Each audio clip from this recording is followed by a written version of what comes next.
What is up guys? Ito panibagong topic tayo mga kababayan.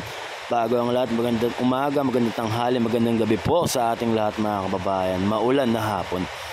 So ito panibagong topic natin mga kababayan regarding nga po dito. Pa rin, syempre sa dating Pangulong Duterte mga kababayan, dahil naglalabasan na po ang mga aligasyon sa kanya. At ngayon mga kababayan, meron patutsada po ito si dating Senadora Leila de Lima, sorry mga kababayan, na eto nga pong si dating Pangulong Duterte ay hanggang ngayon daw po ay namamayagpag si Duterte parang anghel na nagsisigaw ng korupsyon laban sa Kongreso at gobyerno ni Pangulong BBM habang nakaupo sa bilyones na ninakaw niya sa mamamayang Pilipino.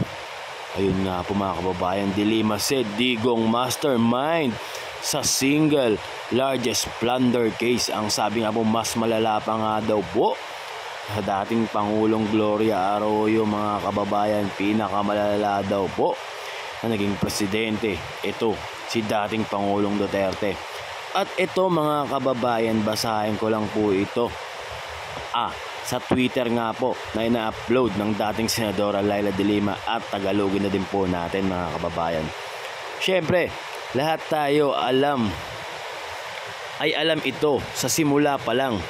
Ang pagbubunyag ni Duque na ipinag-utos ni Duterte ang paglipat ng 47.6 billion mula sa DOH sa PS-DBM. Isang tanggapan na pinamumunuan ng abogado ng Davao Mafia at Bongo Protege na si Christopher Lau ay nagpapatunay lamang sa lahat ng alam natin noon na si Duterte ang utak sa likod ng nag-iisang pinakamalaking kaso ng pandarambong sa kasaysayan ng Philippine Post EDSA.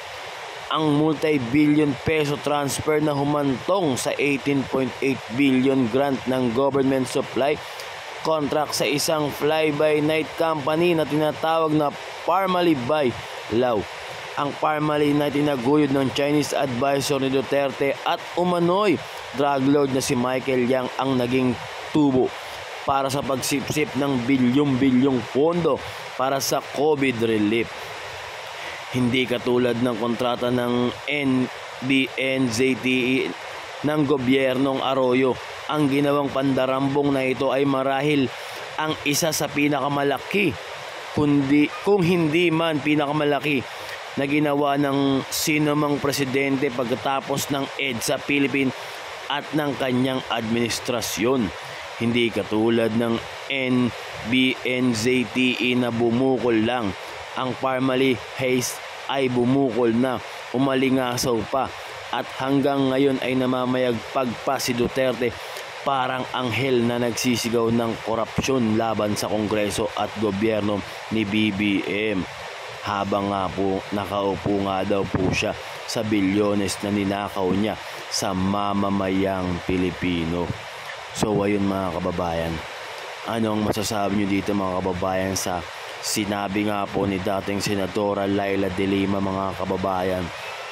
Bumanat na dati niyang napakulong ito mga kababayan, na si Duterte nga daw po ang pinaka-corrupt sa lahat na naging presidente na naman po. So ayun lang mga kababayan, i-comment down below nyo po kung ano masasabi nyo dito, and maraming salamat sa inyo, and God bless us all. Thank you.